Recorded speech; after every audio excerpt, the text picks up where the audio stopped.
ఈ గ్రామంలో ఇద్దరు ముఖ్యమంత్రులు వచ్చిపోయినారు మన దగ్గరికి. కేసీఆర్ గారు ముఖ్యమంత్రిగా ఉన్నప్పుడు తను వచ్చిపోయినారు. తను వచ్చి 100 ఏళ్ళకి వెళ్ళి వాళ్ళకి కనబడతలేదు. కనబడుతున్నానా నేను? హలో, ఓకేనా? ఓకే. 100 ఏళ్ళకి వెళ్ళి మన ఊర్లో నక్ష లేదు, మరి ఊరు నక్ష సరి చేసుకోవాలి అనే ఉద్దేశంతో ఆనాడు ధరణిలో పెట్టడం జరిగింది. పెడితే మన సమస్యలన్నీ తీరిపోతాయి, నక్ష మంచిగా అవుతుంది అనుకున్నాం. సరే, దాంట్లో ఇబ్బందులు వచ్చినాయి. వచ్చి 5 ఎకరాలు ఉన్న వాళ్ళకు అర్ధ ఎకరం బడుడు, 2 ఎకరాలు ఉన్న వాళ్ళకు పావు ఎకరం బడ్డు, ఇట్లా అనేక సమస్యలు వచ్చినాయి.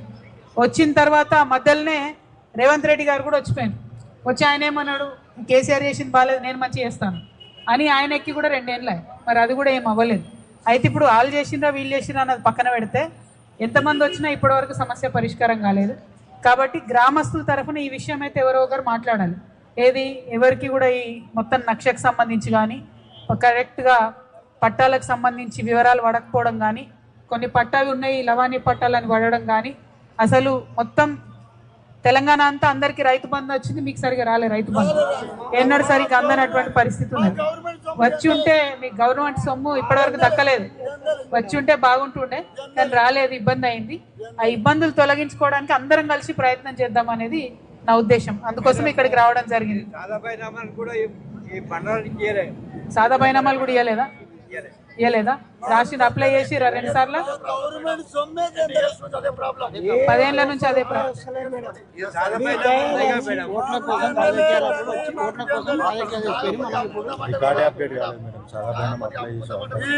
అప్డేటే కాలేదు. అమ్ముకోనికి లేదు, లోన్ తెచ్చుకోనికి లేదు, ఇబ్బందులలో ఉన్నారు. అర్థమైంది. అందుకే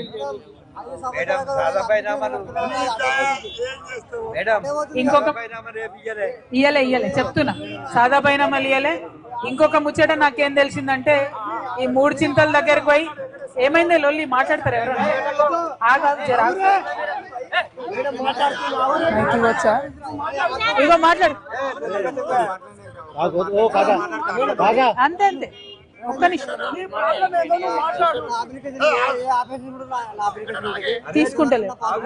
తీసుకోలే కదా. 3 చింతలపల్లిలా మీరు పోయి మా అప్లికేషన్ అంటే పక్కకు పెడుతుంది, లక్ష్మాపూర్ అంటే పక్కకు పెడుతుంది. ఇంతే ముచ్చట కదా. ఇది చెప్పిరు, నాకు ఎవరిని అడిగినా అదే చెప్పిరు, రైతులందరూ అదే చెప్పారు. అయితే పర్టికులర్ గా ఇందిరం బిల్లు కూడా పెండింగ్ పెట్టిందా? ఎవరైనా వద్దా?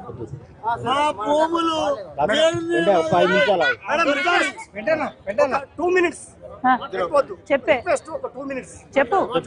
నీకు ఇల్లు సమస్యనా? ఇల్లు 30 ఏళ్ళ నుంచి మేడం రాగలేని కాలం వచ్చాను. 2 బిడ్డలు నాకు పెద్దగారు మేడం. నేను కిరాయికుంటున్నా. లేదు మేడం, నీ కాలు మొత్తం నువ్వు ఒక్కదాన్ని కట్టించినా నా బిడ్డలు చేస్తారు మేడం. బిడ్డలు పెళ్ళికి వచ్చారు. కవిత నాకు తెలుసు,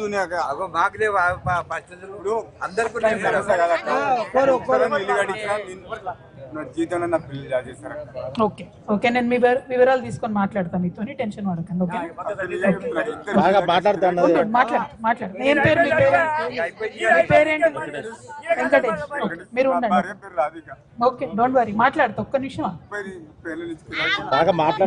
మాట్లాడు. Thank you.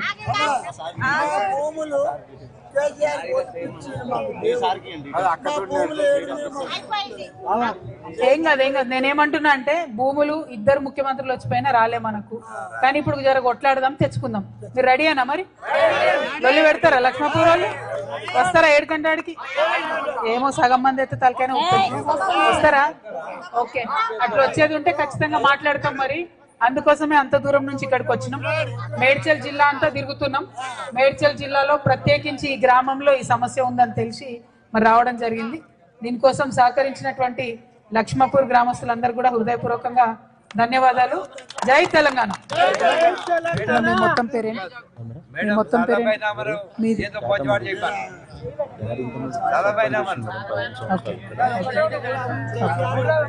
ఖ్యాతం మధు కృష్ణ గారు వారి కోఆర్డినేషన్ తోని ఇక్కడికి రావడం జరిగింది. మరి ఫ్యూచర్ లో కూడా ఏదన్నా ఉంటే తన ద్వారా మాట్లాడదాము.